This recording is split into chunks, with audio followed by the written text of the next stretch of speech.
فخر المحدثين شيخ الحديث حضرت مولانا محمد ادریس صاحب دامت برکاتهم العالیه سره د زمونږ د ټول علماء کرامو دا د الله تعالی رحم دی په مونږ باندې زمونږ په دې کلی باندې زمونږ په دې علاقه باندې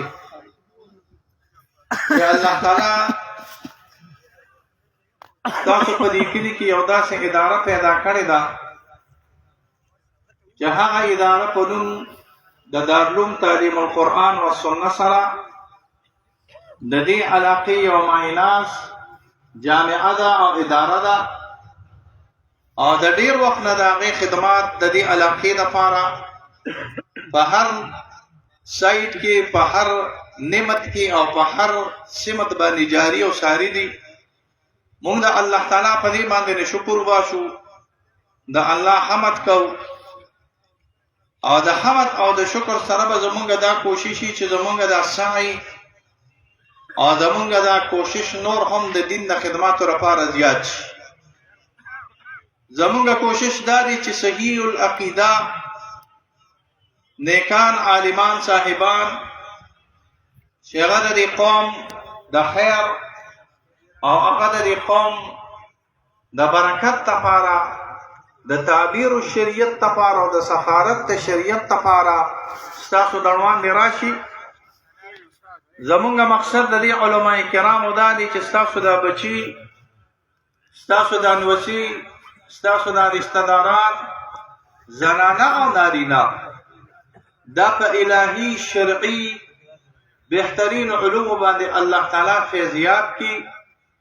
ستاسو په کورونو کې الله تعالی عالمان پیدا کی ستاسو په کورونو کې الله تعالی حافظان پیدا کی ستاسو جماعتونه آباد شي ستاسو مدرسې آباد شي ستاسو د دین ټول مراکز آباد شي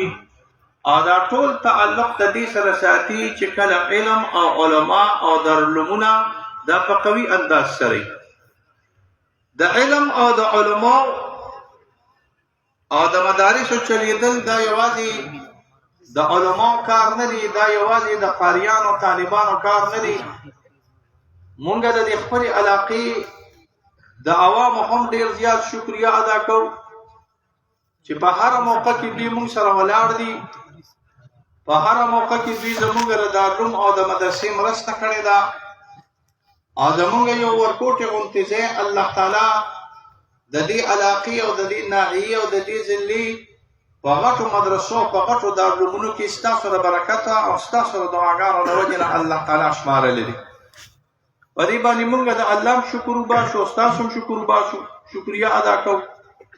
ځکه چې د انسان شکریا سړی ادا نه کړي هغه د رب شکر هم نشي ادا کولی نو مونږ ستاسو شکریا ادا کوو د رب نه هم دا سوالونه دي چې الله تعالی دا باغ و بهار الله تعالی دا ګلستان او دا چمن همدغه شانتې په دې علماء باندې شاد او آباد وساتي همدغه شانتې دلته د خیر او د برکت د علم د ظاهر او د باطن خیرونه برکتونه الله تعالی جاری وساري وساتي زمونږ د دې مدرسې نه مصرف کال د دورې د طالبانو سره سره ان شاء الله د تخصص چې هغه د تخصص په الفقه د پرایویټ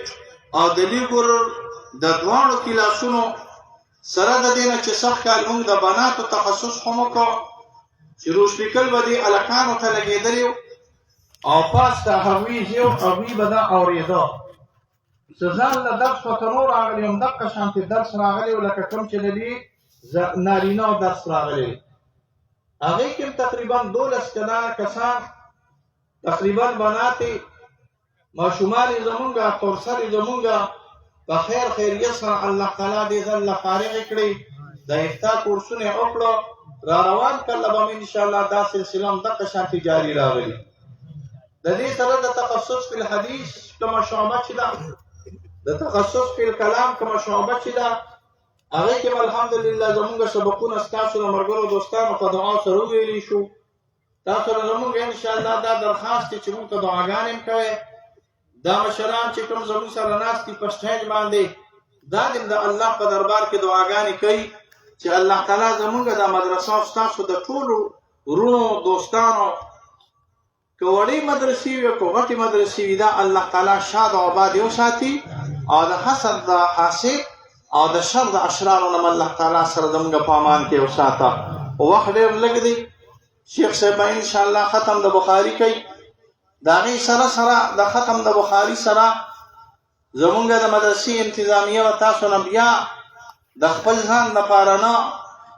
د دې مدرسې لپاره او د دې بخاري لپاره چنده کوي. دا بخاري بغیر د چندې نه ویل کېږي او دا مدرسه بغیر د چندې نه چلول کېږي. که زه او شیخ صاحب ډېر هم بخاري وویو خو چې زمونږ شاته زمونږ طالب اوږې وي او زمونږ شاته زمونږ طالب ته سهولت نه وي راغلی او زمونږ شاته زمونږ د طالب ډوډۍ نه وي او لنګر کې څه